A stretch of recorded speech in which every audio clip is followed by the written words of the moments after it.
네, 최전방에서 시장을 분석하고 연구하는 분들은 오늘 장을 어떻게 봤고 내일을 어떻게 전망하는지 들어보는 시간이죠. 라스트 콜 시작하겠습니다.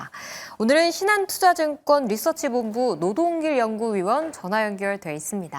안녕하세요, 연구위원님. 네, 안녕하십니까. 네, 오늘 고공행진하던 코스피가 12거래일 만에 좀 숨을 고르는 듯한 모습이었습니다. 연구위원님은 오늘 장 어떻게 분석하셨는지 좀 전망 들어볼게요. 네, 금일 코스피 코스닥은 전일 미국 시장 약보합 영향에 각각 1.1%, 0.7% 하락 마감했는데요. 9월 시장 자체가 반도체 등 대형주 위주로 상승세가 전개된 반면 이 금일 트럼프 대통령의 발언이 좀 있었죠. 반도체나 의약품에 관세를 좀 인상하는 것들에 대한 우려감들이 좀 발표가 되다 보니까 발언이 좀 있다 보니까 이 투자 관련 의제도 좀 조율이 잘 안 되는 모습들이 있었고요. 그렇다 보니 이 대형주 하락에 영향을 좀 미치는 모습들이 있었습니다. 그러나 이는 좀 표면적인 원인으로 보여집니다. 언급을 해주셨던 대로 지난 2주간 코스피가 신고가를 돌파를 하기도 하고 또 3,400포인트에 안착하는 데 기술적 부담이 전개가 됐었는데 이를 해소하는 조정 양상이지 않을까라는 생각을 하게 됩니다. 코스피 같은 경우 그리고 코스닥도 RSI 같은 이 대표적인 과열 지표들이 어느 정도 과열 신호들을 보이고 있었다 보니까 이 재료들이 발생했을 때 약간의 기간 조정 양상이 나타나는 것으로 좀 판단을 하고 있습니다. 이 밤 사이에 또 전개될 FMC에 대한 메시지가 비교적 뚜렷해 보입니다. 금리 인하 가능성이 94% 이상 반영이 되고 있고 또 연말까지 세 차례 금리 인하에 대해서 70%대로 반영을 하다 보니까 이 통화정책 관련된 불확실성도 그렇게 커 보이지 않은 상황입니다. 다만 중요 이벤트가 앞에 있다 보니 이 기술적 비중 축소의 가능성도 염두에 둘 필요가 있다라는 생각입니다. 또 오늘의 하락이 그간에 좀 빠르게 올라왔던 과열을 좀 해소하는 구간이었다라고 좀 긍정적으로 평가를 해주셨는데요. 내일 시장을 좀 대비를 해봐야 될 것 같아요. FOMC가 기다리고 있는 가운데 다들 그 결과만 기다리고 있는 상태인데요. 내일은 어떻게 좀 전략을 세워서 대응해 볼까요? 네, 단기적으로는 말씀해 주셨던 대로 FOMC 결과에서 자유롭기는 어려워 보입니다. 이 9월 금리 인하는 기정사실화가 됐습니다만 이 관건의 연말에 세 차례까지 반영해 내온 금리 인하에 대한 시장의 기대치들을 어느 정도 만족시켜줄지에 대해서 많이 달려 있다고 볼 수 있겠습니다. 이 미국 정치권에서 B컷 요구가 급물살을 타기도 했었고 또 작년 9월처럼 B컷일지 아니면 한 번 더 물가에 대한 경계 심리를 담아서 한 차례 금리 인하를 보고 지표 의존적인 모습을 보일지 이런 부분에 따라서 이 단기적인 시장 방향성이 결정될 것으로 보여집니다.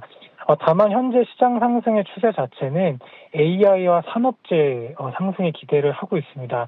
이 금리 인하에 따른 경기에 대한 부스팅은 현재 이 주식시장의 상승의 강세 본질로 보기는 좀 어렵다라는 생각이고요.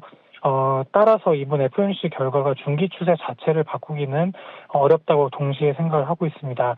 아마 이번 시장의 변곡점은 8월 잭슨홀 미팅에서 통화 정책에 대한 완화 시사를 강력하게 시사를 했다라는 점들, 그리고 미국의 2분기 기술주 실적이 발표가 되기도 했고 또 오라클 같은 기업들이 기약보던 수주 내용들을 강력하게 발표를 해주면서 이미 AI에 대한 추세 자체는 확인이 됐다라는 생각입니다. 따라서 시장은 기술적 부담을 당분간 해소하는 과정이 좀 불가피해 보이는데 이런 양상들을 거친 이후에 다시 기존 상승 추세로 복귀할 수 있지 않을까라는 생각을 하게 됩니다. 이 국내 시장 같은 경우 밸류 부담은 상대적으로 크지 않습니다. 이 실적 추이는 비교적 잘 유지가 되고 있기 때문에 시장에 대한 전반적인 추세 자체는 아래보다 위를 향할 것으로 보이고 있기 때문에 내일 시장이 이번 FOMC에 따라서 급변동을 보이게 된다라고 한다면 거기에 따라서는 중기적인 추세에 대한 신뢰가 좀 필요하지 않을까 이런 생각들을 하면서 내일 시장에 접근을 해야 된다라는 판단입니다. 이 참고로 국내 주식시장이 정고점을 상향 돌파를 한 상황인데요. 이렇게 될 경우에는 추가적으로 과거 있었던 4차례 상승 구간에서 평균 6에서 9개월 정도 상승 추세가 이루어졌었고 평균 상승률은 대략 16에서 17% 정도 중간값과 추세적인 평균 상승률이 있었기 때문에 이런 부분들을 접목을 하면서 IT나 산업재 중심의 대응 전략이 계속적으로 필요하지 않겠나 이렇게 판단을 하고 있습니다. 이상입니다. 굉장히 좋네요. 이 단기적으로는 FOMC 결과로부터 좀 자유로울 수는 없겠지만 우리 시장의 최근 핵심이 AI나 좀 산업재 중심으로 이루어지고 있기 때문에 FOMC가 장기 방향성까지 좀 결정할 수는 없을 것 같다는 의견을 주셨고요. 국내 증시 같은 경우에도 밸류 부담도 좀 낮은 상태이기 때문에 오히려 기술적 과열이 해소된 국면 이후로 추가 상승이 가능할 것 같다는 긍정적인 전망까지 열어주셨다는 점 투자에 잘 활용해 보시길 바라겠습니다. 네, 지금까지 신한투자증권 리서치본부 노동길 연구위원과 전화 연결해봤습니다. 오늘 말씀 감사합니다.